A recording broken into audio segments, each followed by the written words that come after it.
Lección número 6. Los propósitos del Espíritu Santo. Hechos capítulo 11, versículos del 1 al 18. Oyeron los apóstoles y los hermanos que estaban en Judea que también los gentiles habían recibido la palabra de Dios. Y cuando Pedro subió a Jerusalén, disputaban con él los que eran de la circuncisión, diciendo: ¿por qué has entrado en casa de hombres incircuncisos y has comido con ellos? Entonces comenzó Pedro a contarles por orden lo sucedido, diciendo: estaba yo en la ciudad de Jope orando, y vi en éxtasis una visión, algo semejante a un gran lienzo que descendía, que por las 4 puntas era bajado del cielo y venía hasta mí. Cuando fijé en él los ojos, consideré y vi cuadrúpedos terrestres y fieras y reptiles y aves del cielo, y oí una voz que me decía: levántate, Pedro, mata y come. Y dije: Señor, no, porque ninguna cosa común o inmunda entró jamás en mi boca. Entonces la voz me respondió del cielo por segunda vez: lo que Dios limpió, no lo llames tú común. Y esto se hizo 3 veces, y volvió todo a ser llevado arriba al cielo. Y aquí, luego llegaron 3 hombres a la casa donde yo estaba, enviados a mí desde Cesarea. Y el Espíritu me dijo que fuese con ellos sin dudar. Fueron también conmigo estos 6 hermanos, y entramos en casa de un varón, quien nos contó cómo había visto en su casa un ángel que se puso en pie y le dijo: envía hombres a Jope y haz venir a Simón, el que tiene por sobrenombre Pedro. Él te hablará palabras por las cuales serás salvo tú y toda tu casa. Y cuando comencé a hablar, cayó el Espíritu Santo sobre ellos también, como sobre nosotros al principio. Entonces me acordé de lo dicho por el Señor, cuando dijo: Juan ciertamente bautizó en agua, mas vosotros seréis bautizados con el Espíritu Santo. Si Dios, pues, les concedió también el mismo don que a nosotros, que hemos creído en el Señor Jesucristo, ¿quién era yo para que pudiese estorbar a Dios? Entonces, oídas estas cosas, callaron y glorificaban a Dios diciendo: de manera que también a los gentiles ha dado Dios arrepentimiento para vida. Y en este pequeño pasaje encontramos algo muy importante. Primero, había ocurrido un gran cambio en la iglesia que había hecho el Señor. Al principio, recordemos que el Evangelio solo era predicado por parte de los judíos a los judíos. Los llamados gentiles no eran parte de esta predicación ni recibían parte de este Evangelio. Recordemos que la palabra gentil significa todo aquel que no tenga ni una gota de descendencia genética de la familia de Abraham. Ellos son los gentiles. Y en la época en la que vivió Jesús y a consecuencia Pedro, Juan y los demás apóstoles, para un judío era asqueroso, era horripilante siquiera pensar entrar en la casa de un gentil.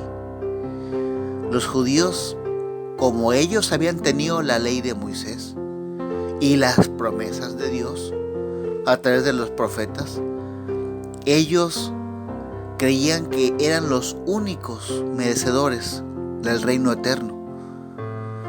Claro, en el Antiguo Testamento encontramos excepciones de gentiles que o fueron recibidos en el reino de Israel, o que al menos fueron recibidos por Dios y nadie dijo nada. Pero eran más excepciones que una norma general a la regla. En la época de Jesús, esta división se hizo más grande, de tal manera que prácticamente para los judíos estaban peleados con los gentiles y más con los romanos, a quienes veían como unos tiranos opresores. Pero cuando Pedro regresa de hablar con Cornelio, y Pedro y con 6 testigos vienen de ver que el Espíritu Santo ha entrado con el mismo poder con el que entró a los que seguían a Jesús, se dio cuenta que la salvación es para todos. y fue entendiendo más las palabras de Jesús en otras partes, donde hablaba la palabra mundo. Y bueno, esto deja más claro cuando Juan dice en su evangelio que de tal manera amó Dios al mundo, que ha dado a su Hijo unigénito para que todo aquel que en él cree no se pierda, mas tenga vida eterna. Palabras que Jesús mismo dijo y que implicaban una totalidad. Claro, cuando Pedro regresa a Jerusalén y la voz se corrió muy rápido de que los gentiles habían recibido también la palabra de Dios, el evangelio. Para hacer algo que deben entender siempre es que las noticias, sin importar que haya telecomunicaciones o no, siempre se esparcen rápido. Entonces Pedro fue confrontado por un grupo llamado los de la circuncisión. ¿Quiénes eran estos? Un grupo de personas que defendían las tradiciones judías basadas en la ley de Moisés.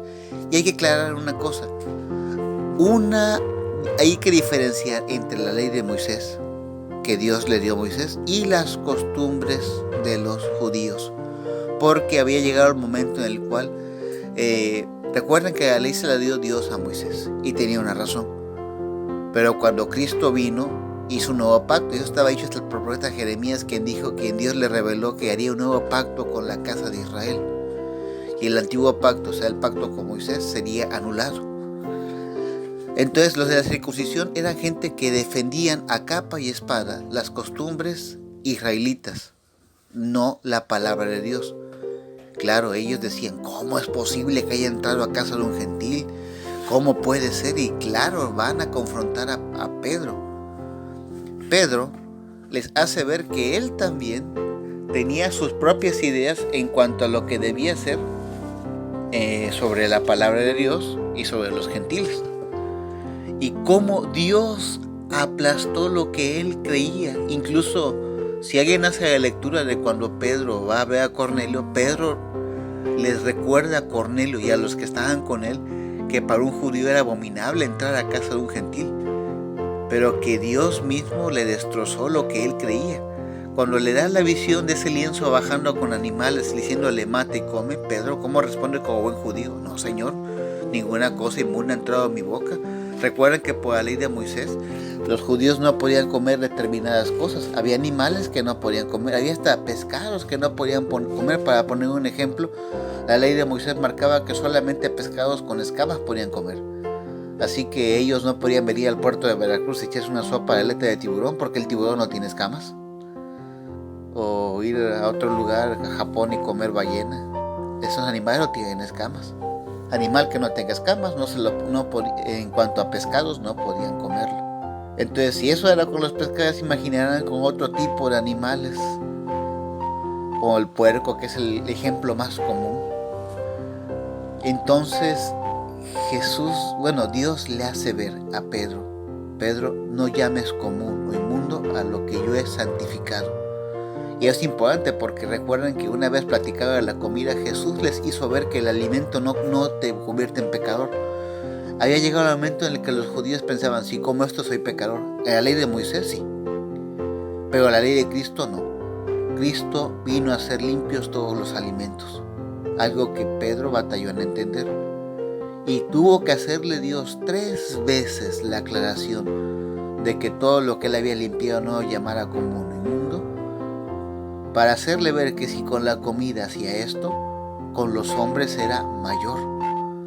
Entonces cuando Pedro estaba confundido, ¿qué me quiso decir Dios con esto? Llegan estas personas a invitarlo a región de Cesarea, donde estaba Cornelio, el gentil. Y Pedro va sin chistar.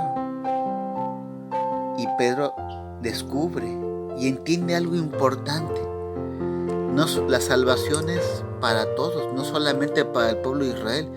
Incluso el don del Espíritu Santo no está limitado solamente a los judíos, sino también para todo aquel que cree en Jesucristo.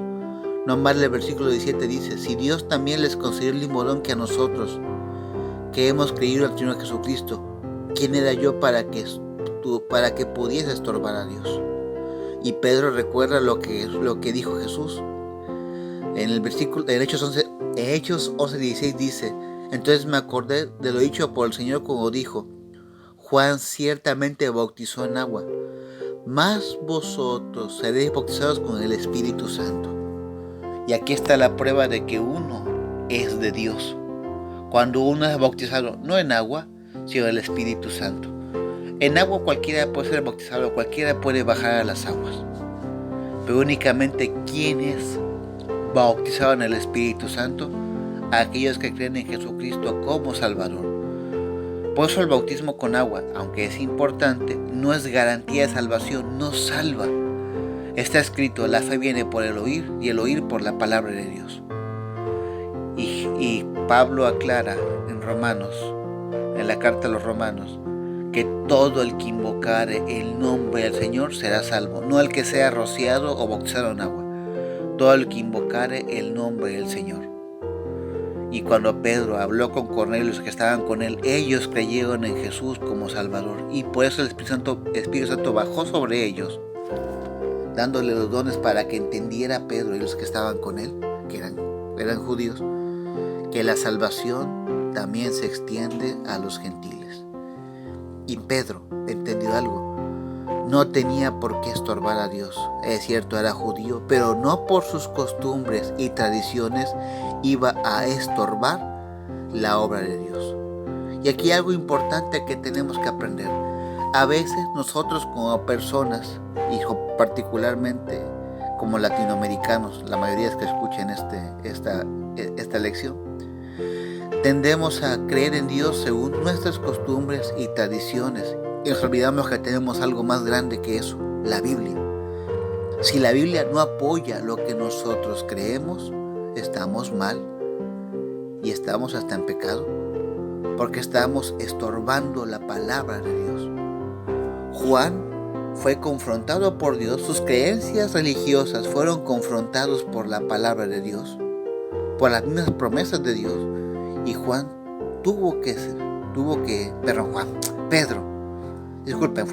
Pedro tuvo que ceder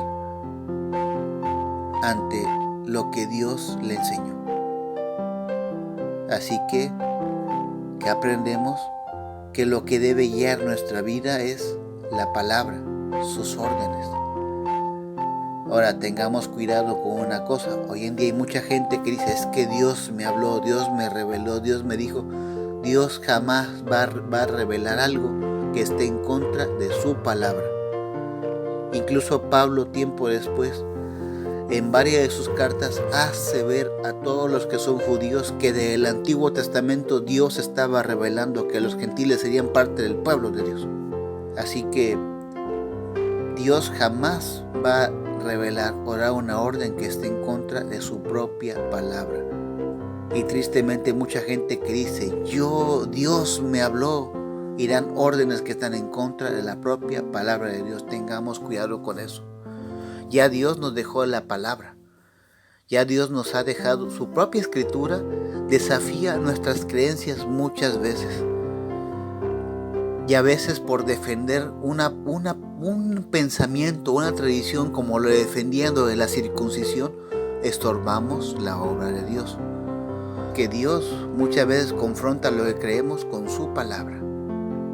Así que tengamos cuidado y estudiemos mejor la palabra para que entendamos cuál es la voluntad de Dios, para que comprendamos qué es lo que Dios desea de nosotros y tengamos cuidado de no hacer estorbo a su voluntad.